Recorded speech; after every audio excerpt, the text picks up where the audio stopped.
July 17, 1998. It started like a usual quiet evening in the villages along the north coast of Papua New Guinea. Then, at 5:49 p.m., the ground shook violently. Suddenly, a 7.0 magnitude earthquake struck. It sent shockwaves through the region. Walls cracked, homes trembled, and the earth beneath the villagers' feet shifted and twisted. It lasted for 19 seconds, with a depth of 19 miles, and seemed like a typical earthquake. And while it caused some damage, this wasn't the kind of destruction that screamed doom. So, people were tricked. They thought it was over. They didn't know that the worst was still coming. Then some villagers noticed mysterious lights. It began with a flash of red light along the horizon, a streak that looked like fire. It appeared shortly after the initial earthquake, stretching across the northern sky above the ocean. It flared brilliantly, then vanished in an instant. What could it have been? People started speculating whether it's a warning about something or just sunlight reflecting strangely. But just as it disappeared, it was followed by a loud booming sound from the sea. No one knew what that meant, and some villagers went to the beach, curious to scan the views. What they noticed there chilled them to their core. The ocean looked wrong. The water wasn't calm. It churned, bubbled, and boiled in an eerie, unnatural way. That's when they saw it. A massive wave building in the distance, rushing toward them with terrifying speed. Panic spread like wildfire. People climbed trees, pushed boats into the lagoon, hoping to escape the approaching monster. Unfortunately, it was too late. The first wave hit with unimaginable force and swept away entire villages in an instant. The debris was scattered around, trees were uprooted, buildings were displaced up to 160 to 200 feet inland. Even decades later, some of these affected villages can't be accessed by roads. At the same time, another strange phenomenon emerged. Many people described a red glow at the crest of the tsunami, as though the wave carried fire in its peak. They described an eerie glow as the wave approached the shoreline, a deep and unearthly hue, visible even from far-off places like Itape. And this was only the beginning. Two more waves followed in quick succession. The second one was the most horrifying, from 33 to almost 50 feet high. By the time the ocean finally receded, the coastline was unrecognizable. After the waves had ravaged everything, leaving villages in ruins, the sky put on one final display. Survivors described a yellow or yellow-red glow illuminating the sky over the ocean. One man who survived by climbing up a tree saw the glow lingering over the horizon, stretching toward the direction of Arap and Itape. At Malol, the Sisters of the Mission looked out to the sea and were stunned by the surreal calm of the golden water. It was still as glass and lit by this unearthly glow. The glow was so vivid, it lit up the entire devastated landscape. Luckily, this allowed survivors to begin searching for their missing loved ones. A lot of people believe these lights were supernatural, an omen of sorts. This event ended up being catastrophic, sudden, and unpredictable. The Royal Australian Air Force responded immediately, sending in planes with relief supplies. People started an investigation. What exactly caused this disaster? Turns out, this tsunami wasn't like most others. Tsunami waves are very different from regular ones. We usually imagine huge breaking waves next to the beach. But they might first look like the water is rushing away from the shore. Stay vigilant because this is a warning sign. The water will come back very quickly and rise like a massive tide, often with devastating force. Rarely they come alone. They often arrive in a series, destroying everything along the coastline.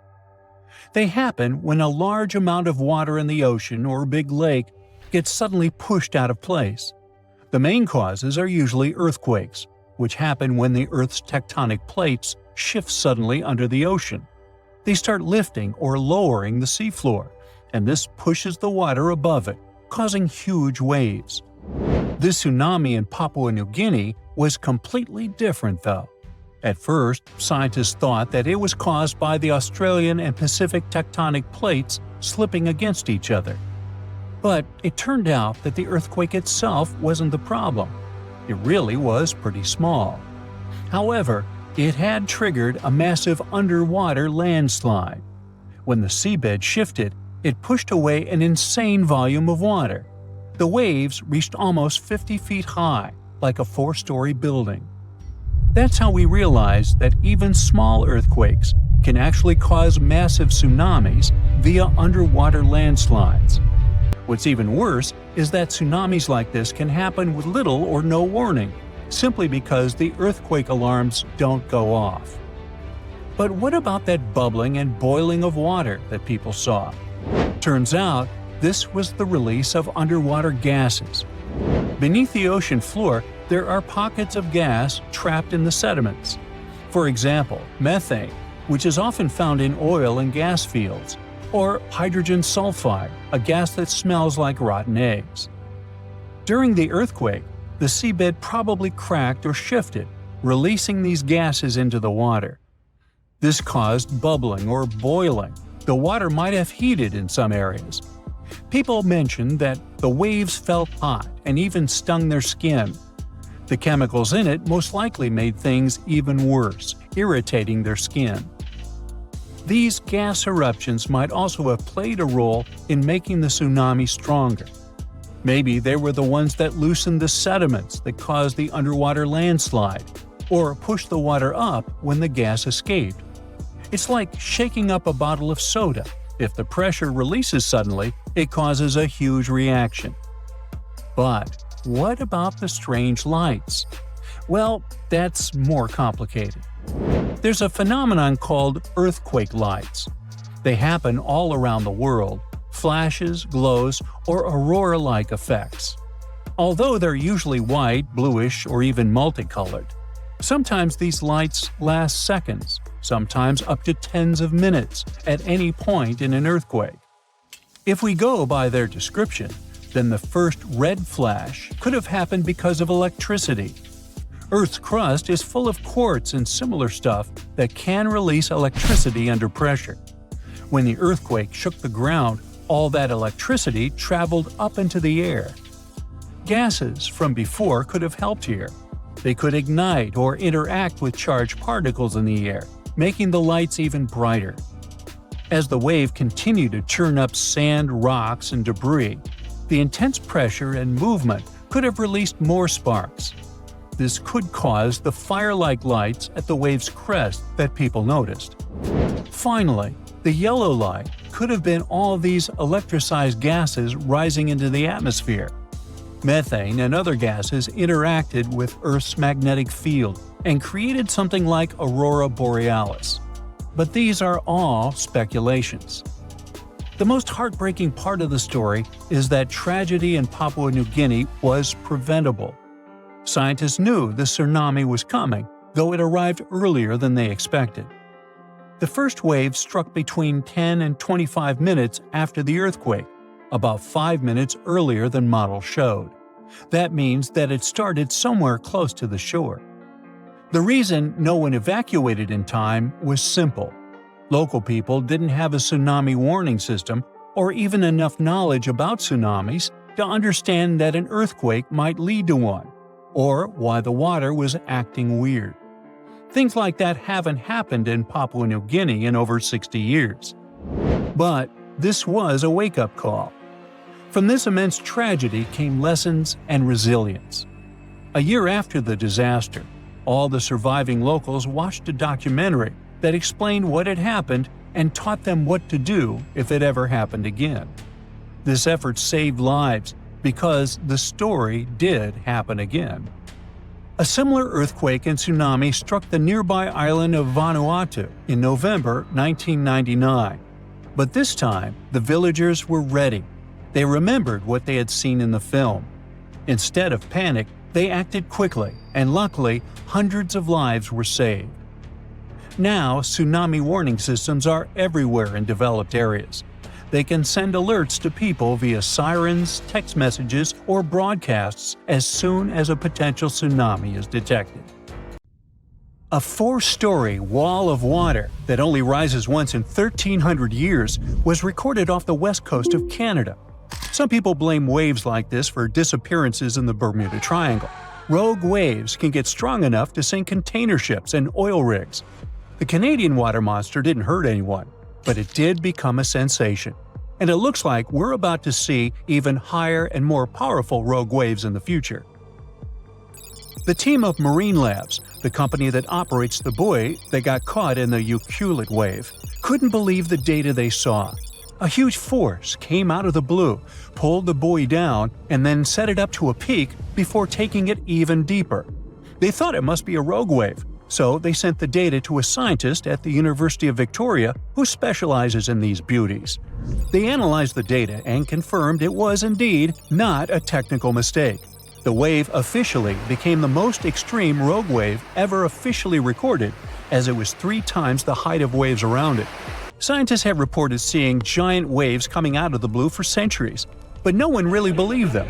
Back in 1826, a French scientist and naval officer was crossing the Indian Ocean on his ship, the Astrolabe.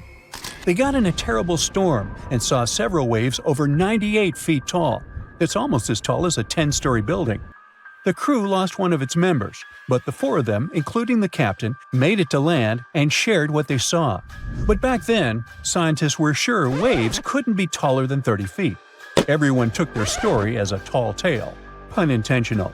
Over a century later, a cargo ship, the MS Munchen, mysteriously disappeared. People believed it to be unsinkable, just like the Titanic, so it was a real shock that all that was left of it was one lifeboat. When experts analyzed the damage, they concluded that it must have been hit by a wave that was around 65 feet high. Witnesses shared many other stories of giant waves coming out of nowhere, but scientists officially recognized the first rogue wave only in 1995. It went down in history as the Doppner wave, or the New Year's wave. This monster on the North Sea that was 84 feet tall hit the Norwegian gas platform Doppner on New Year's Day. It was twice larger than the wave surrounding it. The rig was built to withstand waves up to 64 feet tall and had the most advanced sensors for its time. The wave wasn't like any other type of wave they'd studied before. So they had to admit rogue waves were real and gave them an official definition. It's a wave more than twice as tall as others around it. They can pop up lightning fast in a stormy sea, or show up out of nowhere in calm waters. These waves have steep sides and a deep trough below, and look like a wall of water rising out of the sea. They're so intense that they can even swallow up rescue helicopters trying to do their job. In 2007, America's National Oceanic and Atmospheric Administration made a list of 50 historical maritime tragedies that were most likely caused by rogue waves. Some of the events on the list happen not in the open water, but in lakes. Lake Superior has something that's got the name Three Sisters. It is a series of 3 large waves, one after another. The second wave covers the ship's decks before the first one is gone. The third wave jumps in and adds extra water. These 3 sisters overload the ship. There's a theory that this phenomenon took down the freighter Edmund Fitzgerald in 1975. There are 2 main theories trying to explain how rogue waves happen. First, we've got the linear addition theory. Imagine waves cruising through the ocean at their own speeds. When these waves cross paths, they team up and become stronger to turn into a rogue wave. Then there's the nonlinear focusing theory. It says waves like to roll in groups, and when they spend time together, they exchange some energy. Sometimes, this energy exchange turns into a rogue wave. To predict the formation of these freaky waves, scientists would need an innovative radar system to keep a constant eye on the waves near a boat. They'd collect all the data and put in a math model that would create a real-time picture of what the ocean surface looks like at that very moment. This model would need to do new calculations of the surface situation every 5 minutes. It would let the crew know if there were any extreme waves coming up in the next several minutes. Such a system doesn't exist yet, but there is a huge progress in this direction. Scientists from the University of Melbourne went on an expedition to Antarctica and found out that strong winds play a big role in the creation of rogue waves. It looks like they're caused by a mix of strong winds and the random way waves move and interact with each other. This idea was tested in labs before, but now they've proven it happens in real oceans too. To study these waves, the scientists use special 3D cameras.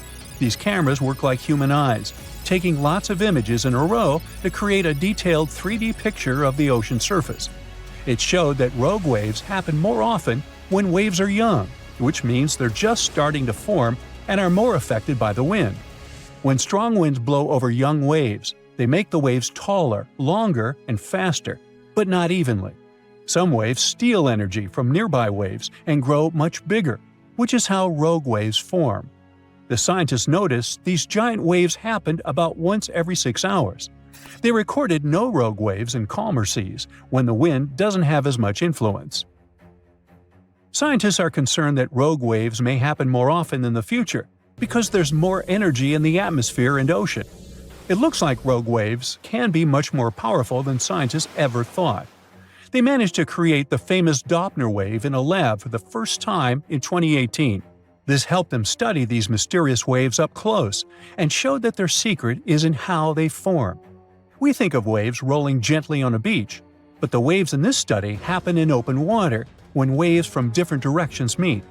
When waves come together from far apart directions, they push the water upward, creating what's called a partially standing wave or a cross wave. This can happen when two seas meet, or when wind directions suddenly change, like during a hurricane. The study found that the bigger the angle between the meeting waves, the taller the cross wave becomes. Normally, when a wave breaks, it forms a white foamy top, and that's where it stops growing. But if a wave is formed by water coming from many directions, it can keep growing even after breaking. These special waves can grow to be twice as steep while breaking, which is already much bigger than normal waves. And if you add up all the growth from waves coming together, they can become 4 times steeper than what anyone thought was possible. This discovery could change the way we build things, like wind turbines or oil platforms in the ocean, to make them safe. Right now, many designs don't fully account for these huge multi-directional waves. Now, they seem to have a lot of similarities, but rogue waves aren't the same as tsunamis. Tsunamis happen when there's a big shift in water, like an earthquake, volcanic eruption, or landslide. They mess with the entire water column. At sea, you might not even notice a tsunami cruising beneath you, but near the shore, as it hits shallow waters, those waves can shoot up to crazy heights. Rogue waves are formed at the surface level, although sometimes they can form deep below, and these are called rogue internal waves. A tsunami hitting major cities on or near the Mediterranean Sea and in the northeastern part of the Atlantic Ocean is not a matter of if, but when. It is scary and surreal to think that places like Cannes or Barcelona could suddenly get slammed by a huge wave, but the fact is, European coastlines are in active tectonic areas. Only about 10% of all tsunamis worldwide happen in the Mediterranean, and there have been at least 290 tsunamis in this area since 1600, before Common Era. Despite the relatively low number, this phenomenon has caused numerous devastating disasters throughout Europe's history. Back in 1755, an estimated 8.5 magnitude earthquake, with an epicenter southwest of Cape St. Vincent, triggered a tsunami that destroyed most of Lisbon, the capital of Portugal. About 40 minutes after the earthquake, this massive wave just slammed into the harbor in downtown, racing up the Tagus River. The phenomenon was so fast that several people on horseback had to gallop to higher ground to avoid getting carried away. And this was just the beginning of a nightmare, with 2 more terrifying waves hitting Lisbon right after. A disaster like this is similar to what we see in the Pacific Ocean several times a century, but in the Atlantic, it's very rare. This type of major tsunami is expected to happen every 3 to 5 centuries, but now it could happen tomorrow. Marseille in France, Chipion in Spain, and other cities are on the list of important locations that could be flooded soon. with a roughly 100% chance of being hit by a tsunami in the next 30 years. Statistics show that the wave will probably be more than 3 feet high. I know, it doesn't sound like much, especially since when we think about tsunamis, we imagine terrifyingly tall waves, like the one that hit Lituya Bay in Alaska. In that case, the wave was over 1,700 feet tall. But we must remember that even waves only 19 inches high can be dangerous to swimmers. Because it's not the height of the tsunami that matters, but also the flow and movement of the water. Not to mention the flooding, which can damage beaches, harbors, and streets. If the coastline has a small harbor and the waterfront is exceptionally low, like Cannes, this natural disaster might be much more dangerous. Tsunamis around 6 feet high can lift cars off the ground, while smaller waves can create walls of water traveling at 40 miles per hour. Plus, there are these smaller events that might not wreck everything, but still can cost a ton of money. For example, large sandbars that move around on the ocean floor, like sand dunes shifting in deserts. They can mess up pipelines or deep-sea cables for internet and communications, and that ends up costing businesses and governments millions of dollars. That's why organizations like UNESCO are worried about the possibility of a dangerous tsunami hitting Europe soon. So they're doing everything they can to prevent apocalyptic scenarios, like what happened in 2004 when an earthquake off the coast of Sumatra, Indonesia, caused waves over 100 feet high in coastal communities, resulting in over 200,000 lives lost. And let's not forget about 2011, when an earthquake off the coast of Tohoku, Japan, triggered a tsunami that reached about 6 miles inland and caused a major nuclear accident at a power station along the coast. Over 16,000 people lost their lives in that tragedy, and the event resulted in billions of dollars in infrastructure damage. These disasters were huge wake-up calls, and we've come a long way since 2004. We're much safer today, largely because the tsunami warning system is highly effective at quickly detecting this dangerous situation. Unlike many other natural phenomena, a tsunami can be anticipated. We may only have a few minutes to act, but if we all know what to do, many lives can be saved. And in most parts of the world, sirens are commonly used to alert people to tsunamis. To sound the siren as early as possible, initial tsunami alerts usually rely only on seismic data. First, specialists receive information about an earthquake. Seismic waves travel about 100 times faster than tsunamis, so they have enough time to analyze the data and see if the earthquake might have generated a tsunami and whether they should issue an initial tsunami alert. At U.S. warning centers, for example, scientists typically issue initial alerts within 5 minutes of an earthquake. If a tsunami is suspected, these alerts may also include information about wave arrival times, recommended actions, and potential impacts. But sounding the alarm is not enough. To save lives, coastal communities also need to be trained to respond fast and in the best way possible. That's why UNESCO produced this program called Tsunami Ready, aiming to train people living in coastal areas at risk on how to act in case of a tsunami event by the year 2030. The idea is to help communities stay safe by teaching them how to protect their livelihoods and safeguard their homes. Being recognized as Tsunami Ready by UNESCO doesn't mean a community is tsunami-proof, of course. It's more like a recognition that they have adopted all possible measures to mitigate tsunami risks. So authorities are helping communities to prepare themselves by installing evacuation signs, establishing security procedures, and creating plans to warn tourists. Like Spain, which distributed tsunami warning signs along the entire coastline, as well as signs showing evacuation routes to higher ground. And Spain better be prepared. I mean, only 7 tsunamis have hit the country since the year 365, so it's difficult to predict the effects of such an event. But they could be devastating, considering that Spanish coastal areas are so economically important. There's also a danger zone in the Averroes Fault, beneath the Barents Sea. If an earthquake happens at this point, people will have only 21 minutes to escape a tsunami. UNESCO has also established 12 tsunami warning centers, which cover Europe as well. This initiative involves 5 centers located in the Mediterranean and Northeast Atlantic regions. These centers can save thousands of lives because they monitor ocean disturbances 24/7.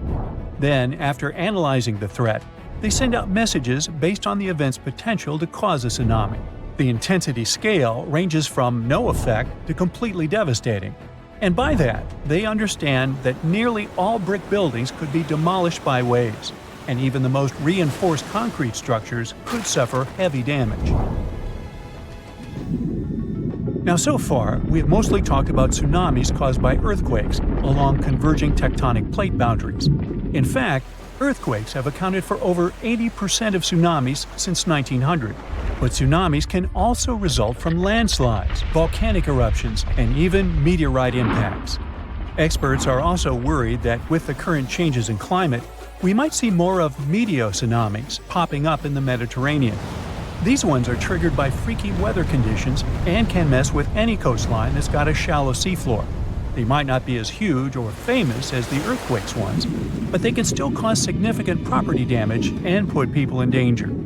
For instance, in 2006, a meteotsunami struck the harbor of Ciutadella on the Spanish island of Menorca. Yachts were tossed into each other and later stranded on the harbor floor as the water receded, resulting in tens of millions of euros in damage. Unfortunately, meteotsunamis in the Mediterranean tend to be stronger during summer, so if you're planning to spend your vacation in Europe, stay alert for any signs of dangerous waves. If you suddenly encounter a tsunami moving in your direction, remember this is the time to react. Move to higher ground as far inland as possible. Pay special attention to any emergency alerts and information, and follow the guidance of local authorities. Most importantly, do not wait around taking photos. Leave the area as soon as you notice any signs of this danger event, or if you hear an official tsunami warning. Hey, stay safe. In November 2020, a wave the height of a 4-story building was recorded off the coast of Vancouver Island, Canada. The team at Marine Labs, the company that operates the buoy that got caught in it, couldn't believe the data they saw. Everything was normal, then, unexpectedly, a vast force came, pulled the buoy down, and then sent it up to a peak before taking it even deeper. The probability for such a huge wave to form is once in 1,300 years, so they had to be sure it wasn't a technical mistake. Marine Labs sent the data to a rogue wave scientist at the University of Vancouver. They analyzed and validated the findings and shared them in February 2022. The wave officially became the most extreme rogue wave ever officially recorded, as it was 3 times the height of waves around it. Luckily, this giant didn't leave any damage, as it happened too far offshore. For centuries, rogue waves were believed to be real only in the stories of sailors. Christopher Columbus himself mentioned a rogue wave, but back then, it wasn't officially a thing. In August 1498, he was on his 3rd expedition to the Americas. As they were passing through a strait near Trinidad, a huge wave lifted the boats. They managed to survive and continue the journey, and the area is still known as the Mouths of the Dragon, named this way by Columbus. Back in 1826, a French scientist and naval officer was crossing the Indian Ocean on his ship, the Astrolabe. They got caught in a terrible storm and witnessed several waves over 80 feet tall. One of them was the height of a 10-story building. The crew lost one of its members, but the 4 of them, including the captain, made it to land and spread the story of the gigantic waves. But back then, scientists were sure waves couldn't be taller than 30 feet. So everyone took this story as a tale. Witnesses shared many other stories of giant waves coming out of nowhere, but scientists officially recognized the first rogue wave only in 1995. It went down in history as the Doppner wave, or the New Year's wave. This sea monster of the North Sea hit the Norwegian gas platform Droppner on New Year's Day. It reached a height of 84 feet. The waves surrounding it were twice as small. The rig was built to withstand waves up to 64 feet tall and had the most advanced sensors for its time. It became a sensation in the scientific world because it wasn't like any other type of wave they'd studied before. So they gave rogue waves an official definition. It's a wave more than twice as tall as others around it. These bad boys, also known as freak waves, monster waves, and episodic waves, can pop up lightning fast in a stormy sea or show up out of nowhere in calm waters. They have steep sides and a deep trough below, and look like a wall of water rising out of the sea. They're so intense that they can even swallow up rescue helicopters just trying to do their job. Rogue waves aren't the same as tsunamis. Tsunamis happen when there's a big shift in water, like an earthquake, volcanic eruption, or landslide. They mess with the entire water column. At sea, you might not even notice a tsunami cruising beneath you, but near the shore, as it hits shallow waters, those waves can shoot up to crazy heights. Rogue waves are formed at the surface level, although sometimes they can form deep below, and these are called rogue internal waves. Scientists and sailors singled out some statistics. Rogue waves more often form when wave trains run into fast ocean currents. The coast of South Africa is one good place for that. There are concerns that these water beasts may happen more often in the future because there's more energy in the atmosphere and ocean. It means larger and more frequent rogue waves and more ships lost at sea. Rogue waves aren't limited to oceans and can even occur in lakes. Lake Superior witnesses something that got the name Three Sisters. It's a series of three large waves, one after another. The second wave covers the ship decks before the first one is gone. The third wave jumps in and adds extra water. These three sisters overload the ship.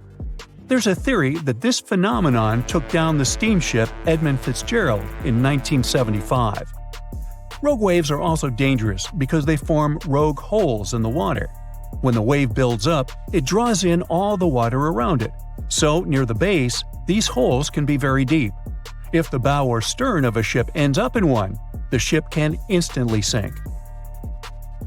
Some oceanographers believe that rogue waves are to blame for the disappearance of ships in the notorious Bermuda Triangle in the Atlantic Ocean. Storms from several directions converge in this mysterious area, so rogue waves are more likely to gain force here. And because they can reach a height of 100 feet, they can theoretically bring down an airplane, not just ships. There are two main theories trying to make sense of how rogue waves happen. First up, we've got the linear addition theory. Imagine waves cruising through the ocean at their own speeds. Now, when these waves cross paths, they team up and become stronger, cooking up a rogue wave. Then there's the nonlinear focusing theory. It says waves like to roll in groups, and when they spend time together, they share some energy. Sometimes, this energy exchange turns into a rogue wave. To predict the formation of these freaky waves, scientists would need an innovative radar system to keep a constant eye on the waves near a boat. They'd collect all the data and toss it into a fancy math model that paints a real-time picture of what the ocean surface looks like at that very moment. This model would need to do new calculations of the surface situation every 5 minutes. It would let the crew know if there were any extreme waves coming up in the next several minutes. Such a system doesn't exist yet, but as scientists measure more rogue waves, mathematicians may find a way to alert us of the upcoming rogue waves rising out of the water. Sometimes you can hear the term sneaker wave as a synonym for rogue waves, but oceanographers claim there's a difference. Rogue waves occur mostly in the ocean, and sneaker waves build up at the shore. They're also known as king waves and sleeper waves, and they roll up much faster than usual waves when they approach the beach. They always appear without warning after smaller waves and can be powerful. They can carry swimmers further away into the ocean. But the worst part is, they can also sweep you off your feet and into the water when you're casually strolling on a jetty or the beach, or on an outcropping nearby. Oregon State University researchers found that sneaker waves form in offshore storms that carry wind energy to the ocean surface. With all that energy, several waves unite and overlap into one beast that stands higher and goes further ashore than a regular wave. Another thing that makes them more dangerous is that, just like rogue waves, they're hard to predict. Fishers, surfers, and others who spend a lot of time by the water normally know when and what to escape when it comes to big waves. With sneaker waves, that logic doesn't work. There is no set time of the year when they're more active either. but putting together some data shows you're more likely to experience one of those somewhere between April and October, and the peak would be in October and November. Sneaker waves carry huge amounts of water, sand, and gravel. Those can fill up your shoes in a matter of seconds and sweep you off your feet if you're unlucky enough to be ashore at that moment. These sea monsters also have the power to move huge logs, which carries another hazard. The sea is kind of rough today. Nothing special, but still, you have that sinking feeling in your stomach. Call it a sense of foreboding. Something bad is going to happen, and then you hear terrified shouts. You turn around and see a giant wave, much higher than the one surrounding it. Is it a tsunami? That's true. When people think of frightening, destructive waves, tsunamis are the first thing to come to mind. But the one that is going to crash against your ship has a different nature. It's a rogue wave. Both tsunamis and rogue waves can lead to catastrophic consequences, but the difference lies in what causes these walls of water and where the destruction they bring about occurs. So, imagine a giant 60-foot tall wave rolling over your ship. It's a miracle that the vessel doesn't sink. This massive wave, a rogue wave, seems to have appeared out of the blue, very suddenly and unexpectedly. But however mysterious, solitary, and ominous rogue waves may seem, they're actually not that rare. Now, imagine the average room in your house. The ceiling there is likely 8 feet high. A typical 2-story house is somewhere between 20 and 30 feet high. And the Statue of Liberty is 111 feet tall if we measure it from the toes to the top of the head. Now you have something to compare rogue waves with. The largest of such waves can reach a height of 50 to 90 feet. To be considered rogue, a wave must appear seemingly out of nowhere and be higher than other waves in the area. But how much higher is still under debate. Some experts think it should be at least twice as high as other large waves in the area, while others disagree. Rogue waves are also steeper than regular waves, which normally take the form of massive swells. This allows ships to maneuver up and down such waves, even when they're really high. A rogue wave, however, looks like a wall of water, and since it's steeper than other waves, it slams into a ship with enormous force, sometimes breaking over the vessel. Another reason why rogue waves are a mystery is that no one has ever filmed the formation of such a wave and followed its life cycle. There are several photos of rogue waves, but for many centuries, the only evidence of their existence was legends and stories told by sailors who survived them. Scientists are still not sure how rogue waves form, but one theory involves wave reinforcement. It happens when two waves interact and their heights get combined. So when a 15-foot wave passes over a 30-foot one, let's do the math. It results in a short-living 45-foot wave. But rogue waves can occur not only in the ocean.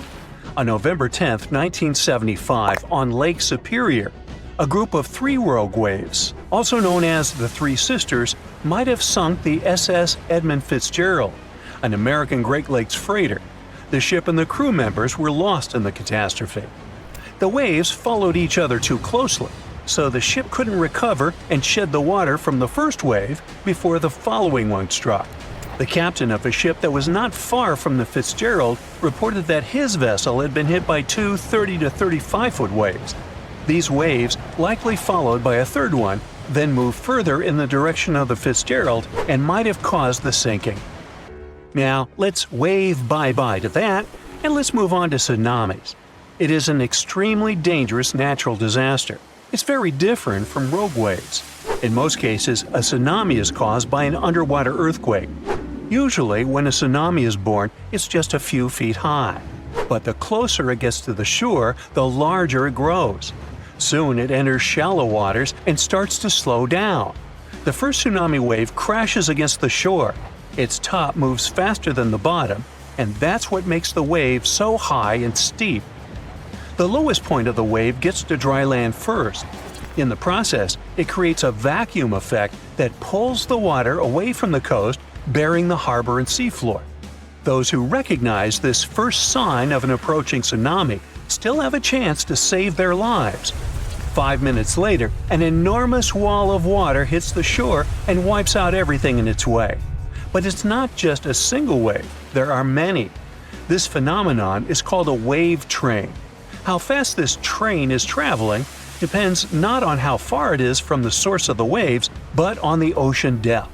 Tsunamis can move as fast as a jet plane in the middle of the ocean, but once they enter shallow waters, their speed drops. The first tsunami wave isn't usually the strongest, but lots of people don't know it and make the grave mistake that sometimes costs them their lives. After the first wave is gone, they relax and believe the danger is over. That's why the next waves, much bigger and more powerful, catch them off guard. Now sometimes a tsunami comes as a torrent of foaming water. At other times, it makes the sea withdraw, leaving behind stranded fish and overturned boats. Also, if you spot a slight rise in sea level, it might be the sign of an approaching tsunami. The incoming water is the first tsunami wave. The second one can be even larger, and it comes sometime later. You can also notice seawater bubbling, swirling, and creating bizarre patterns. It's another sure sign a tsunami is near.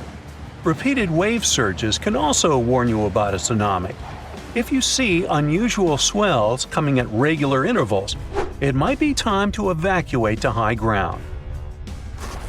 Surprisingly, some of the largest tsunami waves in the world were caused by landslides. For example, a landslide in Lituya Bay in Alaska formed a megawave, one of the largest ever recorded. Its height was 1,720 feet. The mega tsunami surged over the headland, washing away trees, plants, and soil down to bedrock.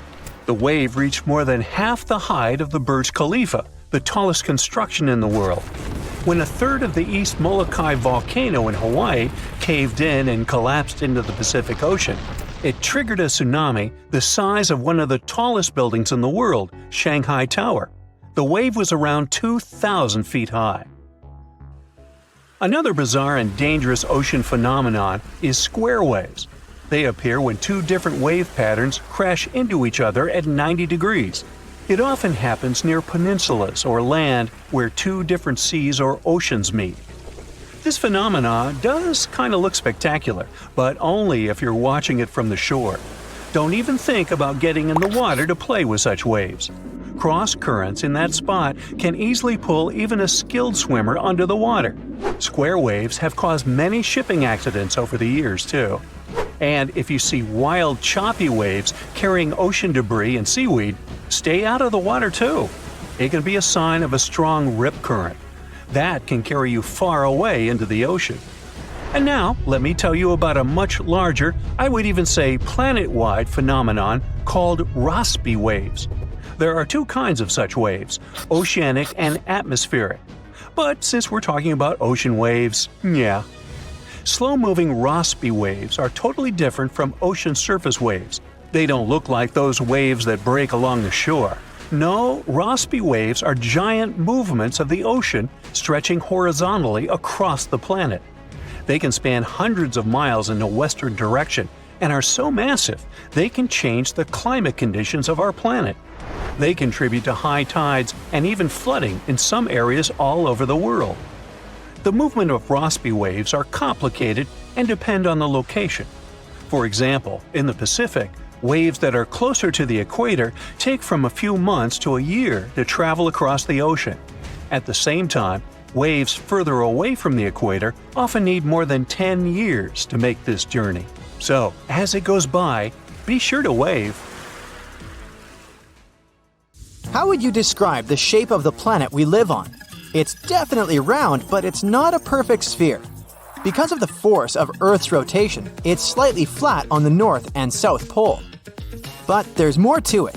The planet's rotation causes its sides to bulge outwards. The best term to describe our home planet is ellipsoid. Earth is nothing more than an oversized lumpy potato. These are the words of Atraji Ghosh, a solid Earth geophysicist from Bangalore. She and her team have been studying something called the Indian Ocean Gravity Hole. Sounds like the scenario for a science fiction movie, but it's very much real. We think of gravity as something consistent. If you drop a pen from your hand in Los Angeles and in Perth, they're going to fall to the floor at the same time. Well, this is not completely true. Gravity is connected with the mass of a celestial body. Astronauts on the surface of our moon don't walk, but move in hops. That's because Earth weighs 81 times more than the moon. Less mass means less gravity. Earth is more massive, so it has a stronger gravitational pull. But there's a catch. All this mass isn't distributed evenly across the planet. As a result, gravity varies as well. NASA has been mapping Earth's gravity field since 2002 using twin GRACE satellites. The maps they produced show where gravity is stronger and where it's weaker. Mountain ranges such as the Himalayas contain a lot of mass. This means they generate a stronger gravity field. The opposite happens in ocean trenches. The deepest of them is the Mariana Trench in the Pacific Ocean. You could almost stack 2 Mount Kilimanjaros inside it. The low concentration of Earth's mass below it means that the gravity field here is weaker. Places on the globe where huge chunks of mass are missing are called geoid lows. A geoid is an imaginary surface that follows the outline of sea levels around our planet. Imagine the Earth without any land. That shouldn't be too hard since the nickname of our home is Blue Planet. Now draw a curvy line along the surface of the oceans, and you get a geoid. In reality, the line stretches across oceans, as well as land masses. Scientists use this imaginary line to calculate the depth of tremors or objects that occur underground. When the wavy line goes down, that's a geoid low. The biggest of them sits at the bottom of the Indian Ocean. The first to discover it was a Dutch geophysicist in 1948. He was performing a gravity survey from a ship. The man noticed that sea levels dipped over 320 feet below the global average. The gravity hole got the official name Indian Ocean Geoid Low. It spans well over 1 million square miles off the southern coast of India. If you went out at sea in the middle of the gravity hole, you wouldn't notice much, just an endless ocean as far as the eye could see. The only way to measure the dip in gravity is through extensive geophysical measurements and calculations. The concept of a gravitational hole existed for nearly 2 centuries in the scientific community, but researchers could study it in high detail only after satellite measurements became possible in the late 20th century. A team of Indian scientists was determined to explain the anomaly that had been puzzling geologists for decades. They used supercomputers to simulate the seismic activity that formed our planet. A total of 19 simulations revealed how tectonic plates moved across the span of over 140 million years. This was during the Cretaceous period, the time when T-Rex roamed the Earth. Nearly a third of the possible scenarios produced a geoid low, similar to the one in the Indian Ocean. The most important factor in these models was the presence of magma plumes. These are places inside the Earth's mantle where lava flows upwards. The mantle sits between the planet's outer core and the thin crust we walk upon. The magma in the mantle plume is hotter than the surrounding rocks. The heat it generates melts and thins the crust. This creates hotspots that are brimming with volcanic activity. Yellowstone National Park and the Hawaiian Islands sit atop such hotspots. The Indian team of scientists linked the presence of magma plumes to the formation of the geoid low. Their source was an ancient ocean that disappeared tens of millions of years ago. It was located where the Himalayan mountain range sits today. Evidence of this lie in the marine rocks researchers found on the world's tallest mountains. The oceans ceased to exist when India's landmass separated from the supercontinent called Gondwana. It drifted north and merged with the rest of the Asian continent. At the time, the Eurasian supercontinent was called Laurasia. The Indian tectonic plate went down inside the mantle. It ended up under the African continent. This landmass contained a lot of crystallized material which was quite dense. When the sinking plate of the former ocean reached it, plumes of magma spilled out. As a result, low-density materials ended up closer to Earth's surface. Density is used to calculate mass, and if you remember our lesson in physics from the beginning of the video, Less mass translates into a weaker gravity field. Scientists believe this is how the geoid low in the Indian Ocean formed some 20 million years ago. At this point in prehistory, the Earth looked a lot like it does today. There were vast grasslands, and whales swam in the seas. Geophysicists who created the computer model cannot tell for sure what will happen in the future. Ghosh thinks it's possible that the gravity hole in the Indian Ocean will remain in place for a long time. But plate movements can also cause the anomaly to fully disappear in the coming eons. Earth's tectonic plates are constantly shifting. They define the shape of our continents and oceans. Experts study plate movements to get a picture of how our world looked millions of years ago. However, telling Earth's geologic future is much more complex. The gravity hole in the Indian Ocean is the biggest, but it's not the only one in the world. Other areas with low gravity include the island of Cuba and the Bahamas. On the opposite side of the spectrum are the Philippines. Here, gravity is stronger than normal, but the poles are the places with the strongest pull to them. They are the closest to the center of the Earth. If you stand directly on the North or the South Pole, you are 3,950 miles from the planet's core.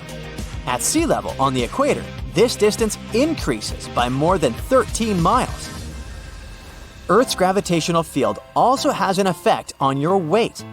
At the equator, you weigh 1% less than you do on the poles. The South Pole is maybe more suitable for this experiment because there is actually ground there. But gravity is the strongest at the North Pole in the middle of the Arctic Ocean. This is where scientists in 2013 recorded the highest gravitational acceleration on the planet.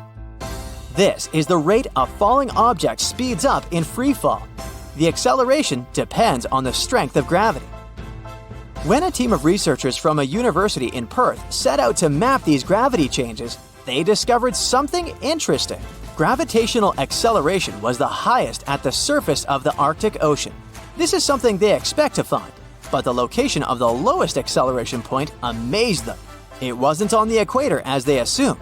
The spot lay more than 600 miles south of it at Mount Huascarán in Peru.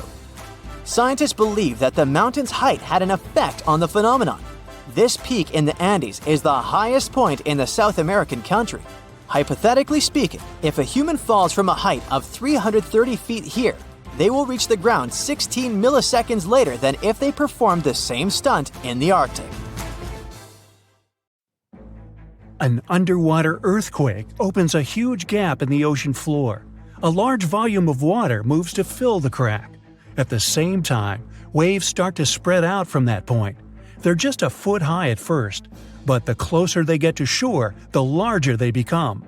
When the waves reach shallow waters, they start to slow down. Their lower parts get to dry land first. This creates a vacuum effect that pulls the water away from the coast. The harbor and seafloor are visible now. And then, an enormous wall of water hits the shore. It wipes out everything in its path.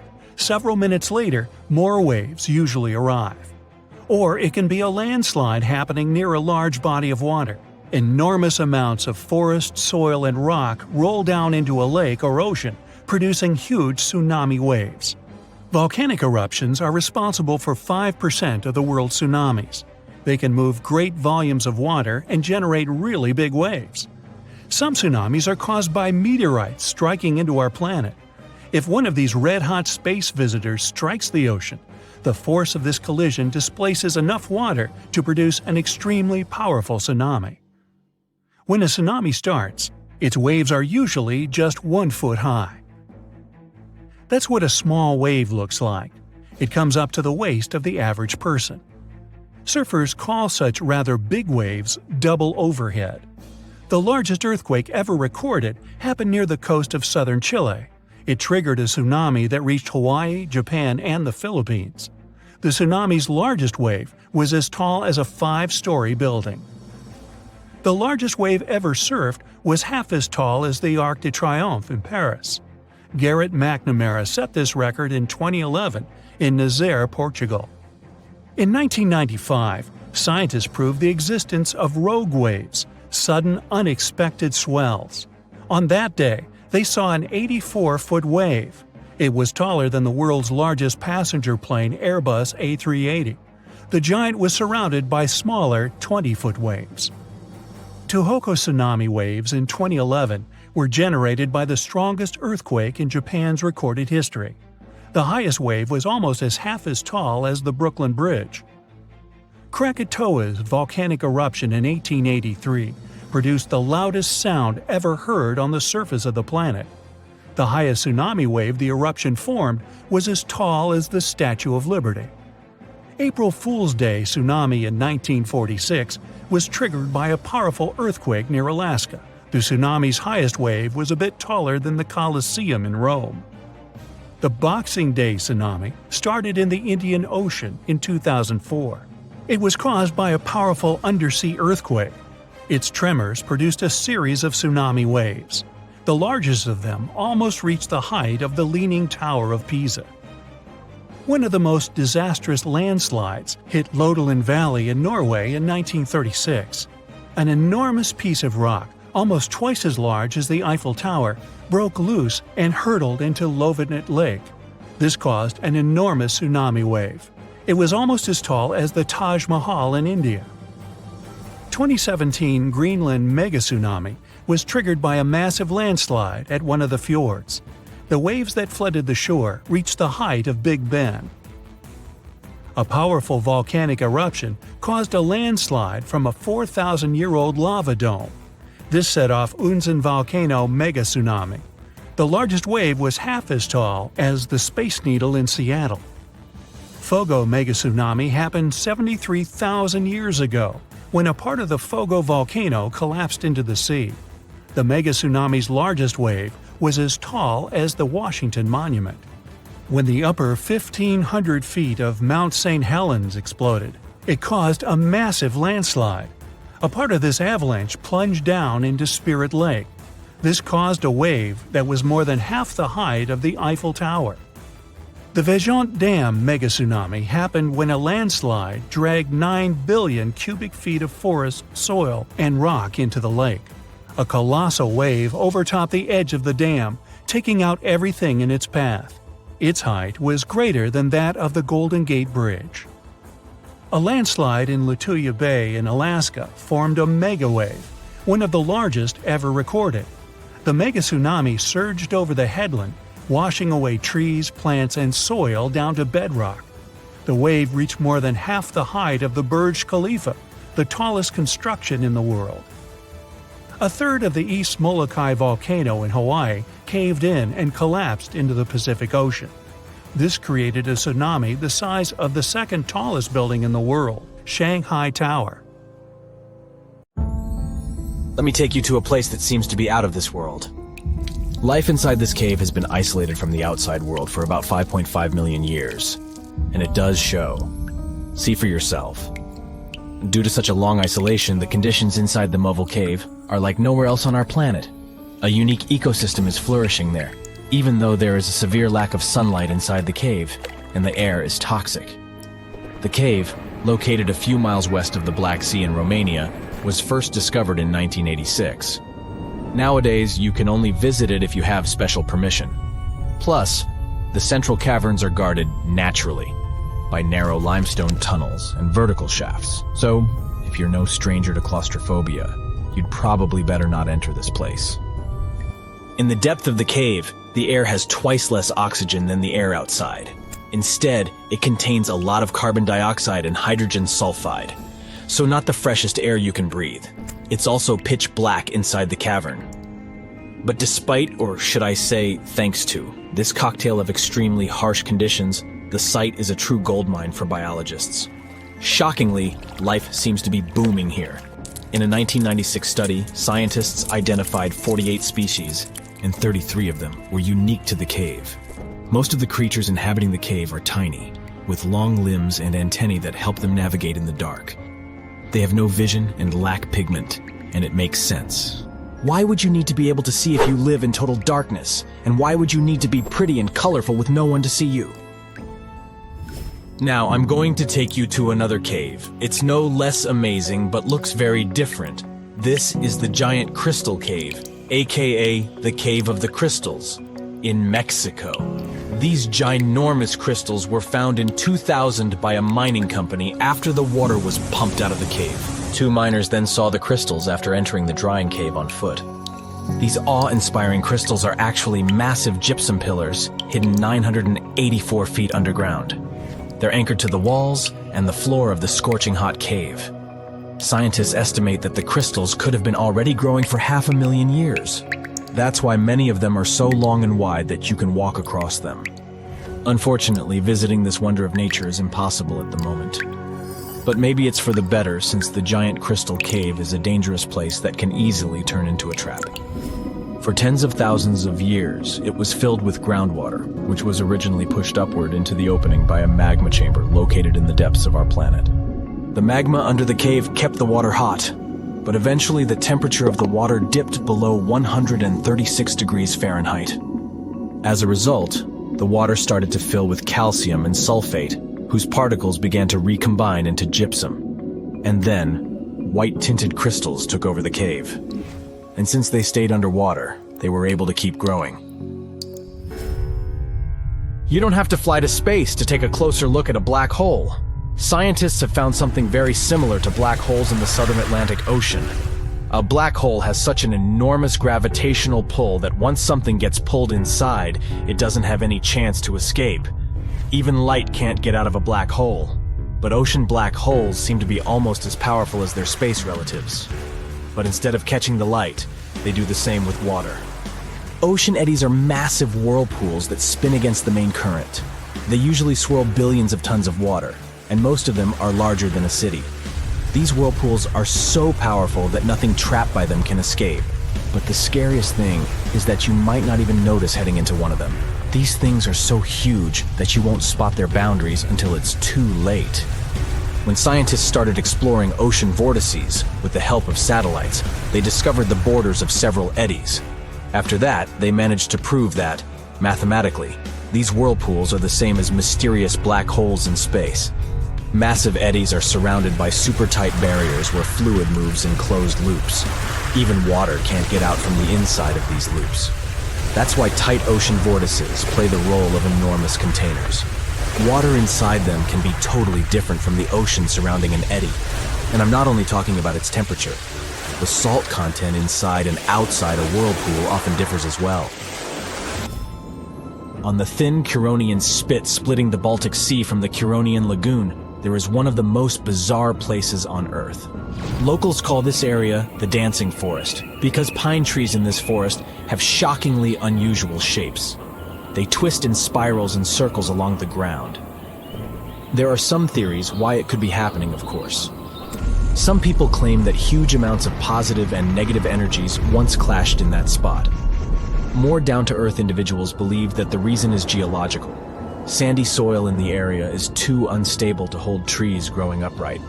The most popular is the idea that strong winds blowing from the water influence the shape of the trees. In any case, experts haven't come to the final conclusion yet. Look at these underwater crop circles.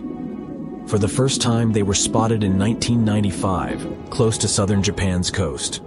Local divers called these 7-feet-wide structures mystery circles. The enigma had been plaguing many minds for almost 16 years until the culprit was finally caught. Imagine the researchers' surprise when it turned out to be a male pufferfish.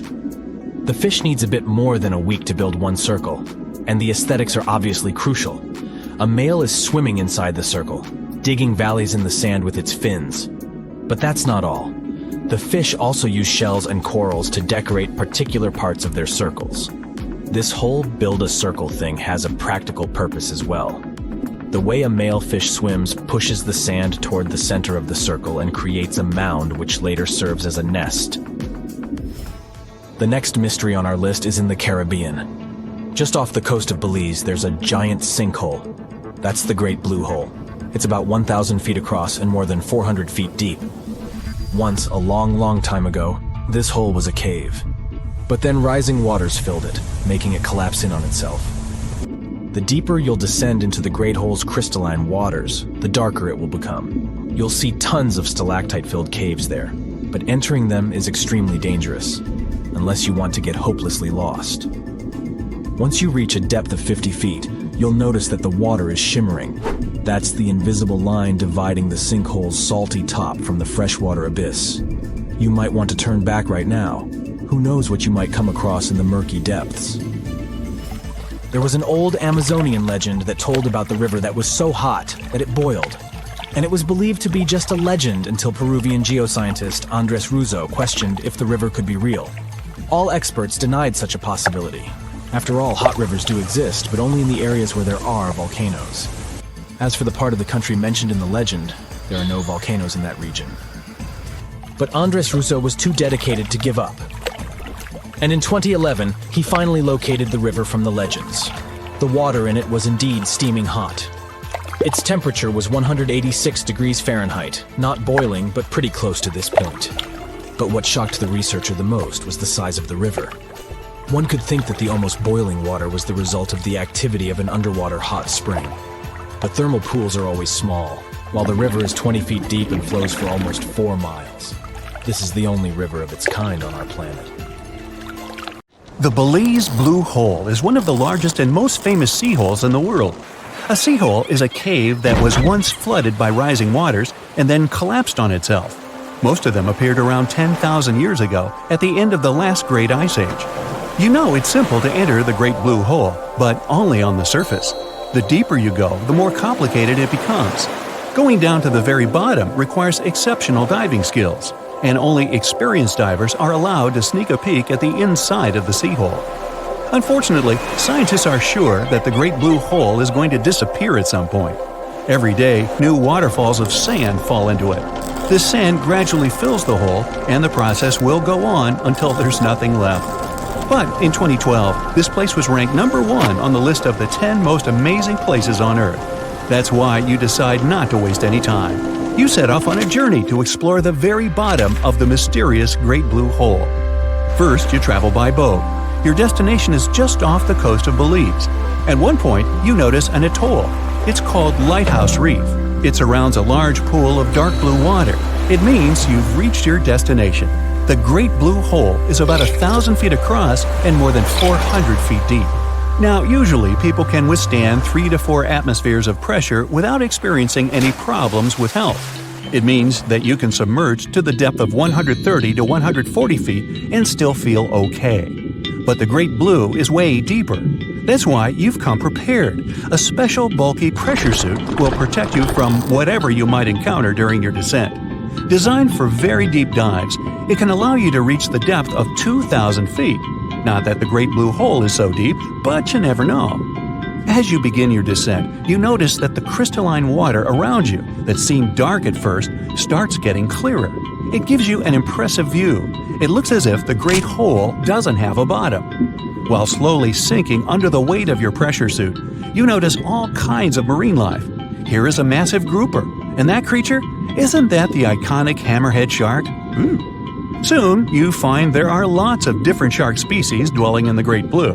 They're large Caribbean reef sharks, docile nurse sharks, smart and dangerous bull sharks. You can even spot some curious blacktip sharks.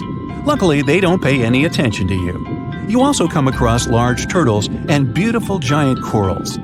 You pass by several ledges at a depth of 70 feet and 160 feet. There must be one more ledge at an impressive depth of 300 feet, but you haven't got so deep yet. The ledges confirm the hole's origin as an old limestone formation that appeared on land. After that, rises in sea level turn the place into a deep blue hole. The deeper you descend, the darker it becomes. Once you reach a depth of 50 feet, you notice the water shimmer. That's the invisible line dividing the sinkhole's salty top from the freshwater abyss. You notice a white layer of calcium carbonate at a depth of 290 feet. Once, there was a colossal coral reef there. It grew in the shallow, at that time, waters of the Caribbean. A bit deeper than that, at 300 feet underwater, you see something strange. But at that moment, you don't know yet how lethal your find is. This is a layer of hydrogen sulfide. It's spanning across the entire sinkhole like a thick floating blanket. The water around you and deeper becomes very dark. You can hardly see anything. But the worst thing? There's not a drop of oxygen here. On the surface, hydrogen sulfide is a colorless gas that smells like rotten eggs. It's flammable, corrosive, and toxic. No oxygen can get through its layer. Luckily, you don't need to worry about this. You brought your own, thanks to your suit. Suddenly, you spot something deeply unsettling: hundreds and thousands of conch shells. Soon, you realize what happened here. Unsuspecting conchs were traveling too close to the edge of the Great Blue Hole. At some point, they lost their footing and fell into the abyss. They couldn't escape. The walls were too steep to climb. You can see tiny tracks leading back up the hill, then slide marks going back down. Unfortunately, no creature could survive down there without oxygen. You don't feel like lingering near the field of empty shells and go deeper. Soon, you see a berm of sand. A pointed ridgeline is running along the sides of the hole, but you're at a depth of 320 feet, and the Great Blue is 400 feet deep. You realize this 100-foot-tall berm has formed where sand pours into the blue hole from the edges far above. You also notice a trench. It stretches across most of the length of the sinkhole, but one of the hole's corners is already full of sand. It reaches the top of the berm. You dive into the trench and continue your descent. Finally, you reach the mark of 400 feet underwater, and that's when you see something exciting: small stalactites. They confirm the hole's ancient past. Stalactites can only form when water is dripping down the rock. This means that once, the Great Blue Hole was a large dry cave with various creatures living inside. Scientists analyzed the stalactites at the bottom of the sinkhole. They determined that these hanging structures got formed at different times: 153,000, 66,000, 60,000, and 15,000 years ago. You notice that some of the stalactites are tilted to one side. That means that there was not only a rise in sea level, but also a movement of the land. Finally, you touch the bottom of the Great Blue Hole. At the same moment, you feel your feet slip. You almost lose your balance. That's because the seabed is covered with a thick layer of silt. It's a record of hurricanes and storms, followed by long periods of droughts that happened in the past. You look around, and what you've been searching for is right in front of you. A series of caves filled with giant stalactites are barely visible in the murky waters near the bottom of the blue hole. These caves appeared hundreds of thousands of years ago. They were carved in solid rock by water filtering through them. This water also created huge columns of stalactites and stalagmites. In time, most of the caves collapsed in on one another, producing a 400-foot deep abyss. Eventually, the warm Caribbean Ocean filled the chasm. It broke limestone and wiped out the caverns, but some of them still exist. You're ready to take your adventure to the next level and slowly swim into one of the caves. It's dark inside. You don't see any signs of life, only majestic stalactites and stalagmites surrounding you. Suddenly, a thought occurs to you. What if I find an entrance to an even deeper sinkhole in one of these caves? There's no scientific proof that such a passage might exist, but what if? Then you'd dive into this narrow opening. At a depth of 650 feet, you'd stop seeing anything around. That would be the beginning of the twilight zone. That's the depth very little sunlight can reach. The deeper you'd go, the darker it'd become, and if you got down to a depth of 3,000 feet, there would be no light from the surface whatsoever. Luckily, you'd have a flashlight attached to your suit. It'd be very quiet and spooky. You'd turn around and almost jump out of your skin. The creature would look like a squid, but it'd be huge. Its eyes would be the size of soccer balls. That would be a giant squid. It's a creature that looks like something from a horror movie rather than a real animal. While trying to get as far away from the monster as possible, you'd almost collide with something no less scary. The creature would be staring at you with barrel-shaped eyes. The thing that would unsettle you the most would be its transparent head. That's how you would encounter the barrel-eye fish. You turn left and see something droopy and saggy floating near your elbow. The creature wouldn't seem to have a skeleton or any muscles. Its jelly-like flesh lets the animal survive incredible water pressure. Usually, the fish lies very still on the bottom, waiting for unsuspecting animals to swim by. You snap out of your thoughts, shudder, and decide you've had enough adventures for one day. You'd better leave exploring the caves to professionals. You push yourself off the bottom and start your way back to the surface. Oh wow, there's a hole in the bottom of the ocean. It seems that the ocean has a leak. But it's not like a leak you would expect, where water is flowing out. It's more like a spring since water is flowing in, not out. This unique leak is something we know as Pythia's Oasis. A grad student was the one who accidentally discovered it. He noticed bubbles that were rising to the surface. Normally, bubbles in the ocean tell us there might be some hydrothermal vents, which are hotspots for some pretty cool things. These vents are actually like hot springs on the seafloor, but instead of bubbling with warm water, they release a fluid that has been superheated in the crust of our planet. When seawater seeps into these cracks and travels deep into the crust, it comes into contact with the extremely hot mantle. This heats seawater to very high temperatures, and as it moves back up towards the surface, it carries dissolved gases and minerals. When the hot fluid shoots out of the vents, it mixes with the surrounding seawater and quickly cools down. Just a short distance away from the vent, the temperature can drop to a comfortable 68 degrees Fahrenheit or so, which is, as it seems, exactly what some creatures like. And there are some real weirdos living down there in the darkness, like ghostly fish, giant red-tipped tube worms, and a unique type of shrimp with eyes on their back. And some of them, like tube worms and bacteria, rely on the chemicals and minerals released by the vents to survive in harsh conditions. But in this case, the bubbling water didn't come from a hydrothermal vent. It was there because of a spring, and that's a bit more concerning. You see, the water in this reservoir needs to stay where it is. If too much of it seeps out, there could be some serious consequences, especially for the surrounding area. You can see this unusual leak along the Cascadia subduction zone, which is a massive fault line off the Pacific Northwest coast. It's a place where two pretty big plates that make up Earth's crust come together and slide along each other. The water from Pythia's Oasis kinda acts as a lubricant between these plates. You can think of the fault zone as an air hockey table. When the fluid pressure is high, it's like you've turned the air on. That means the friction between the plates is reduced, which allows the plates to move. But if the fluid pressure is lower, the two plates can lock together, which then leads to the buildup of stress. Not that they'll feel bad. In the context of tectonic plates, stress is some pressure or force that can cause deformation. And if this stress starts to build up, at some point, it's gotta go somewhere. When it's too much, it can trigger earthquakes, and most likely, not small ones. For example, a release of stress in the Cascadia subduction zone could lead to a magnitude 9 earthquake. For comparison, the biggest earthquake we've ever recorded happened in Chile in 1960, and it had a magnitude of 9.5. The damage was enormous.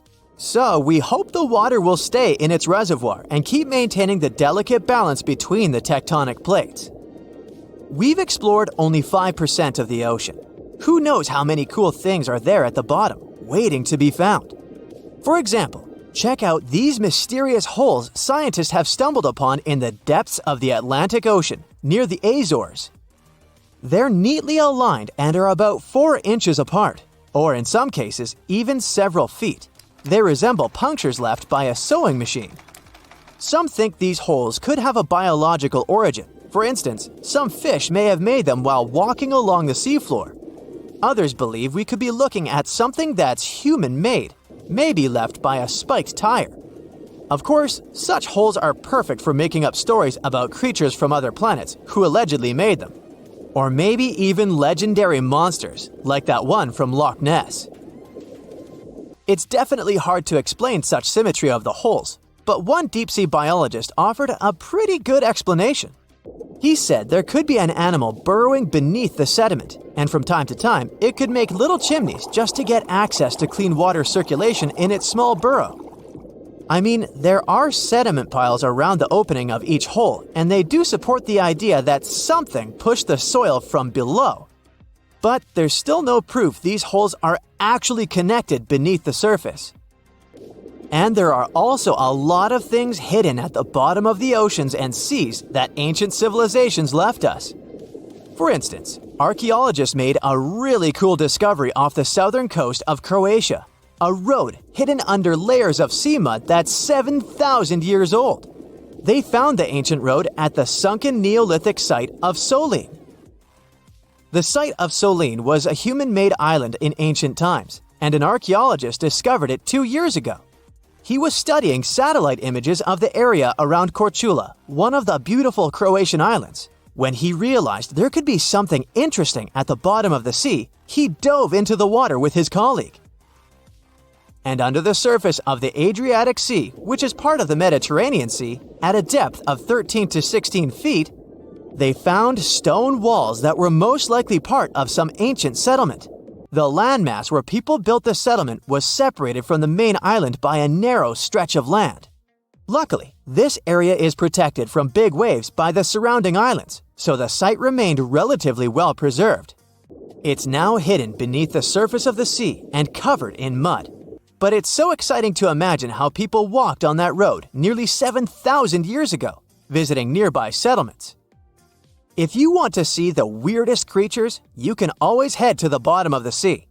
Actually, scientists have determined there could be more than 30 potentially new species at the bottom of the Pacific Ocean. They've collected them using their remote-controlled vehicle. That's a big step because until recently, they could only study such creatures through photographs. I'm talking about segmented worms, different types of coral, some invertebrates similar to centipedes, and many others. But there are also many old freaky creatures that we already know about that look like they came from sci-fi movies. Red octopus, blobfish. Okay, this one kinda looks normal until you raise it to the surface. The goblin shark, Sloane's viperfish, zombie worms. Ugh. Yeah, I hear ya. Let's move on. The seafloor hides things from space, too. There are traces of rare forms of plutonium and iron at the bottom of the Pacific Ocean. And what's awesome is that all this has come from space. These radioactive materials probably formed during some kind of cataclysmic event in space and eventually made their way out to our beautiful home planet. And this extraterrestrial debris most likely appeared on Earth within the past 10 million years. After it fell to the Pacific Ocean and settled at a depth of almost a mile, it became part of all those layers of rock down there. Plutonium is especially exciting for scientists. I mean, only tiny amounts of it have been found. Hundreds of atoms maybe. But it's still remarkable because these atoms are created by exploding stars. Things like this can help us better understand how the universe produces elements heavier than iron, like plutonium, gold, uranium, and platinum. We're still not sure about the origins of these elements. For a long time, scientists believed that supernovae, which is when a star comes to its end in a fabulous explosion, were responsible for creating these heavy elements. But it seems it's not just that. Some other cosmic events, such as the collision of neutron stars, which are super dense collapsed stars, or some rare types of supernovae, could also be involved. Whoa, let me get my popcorn! Around 2,500 years ago, an earthquake completely changed the course of one of the largest and most famous rivers on the planet, the Ganges. Now, it's normal for rivers not to sit in one place, so if you live next to one, it could also just disappear without a trace or flood the whole city one day. In the case of the Ganges River, a supermassive earthquake became the reason for this dramatic change. Scientists say it might happen again, and it would be a huge problem for millions of people who depend on this river.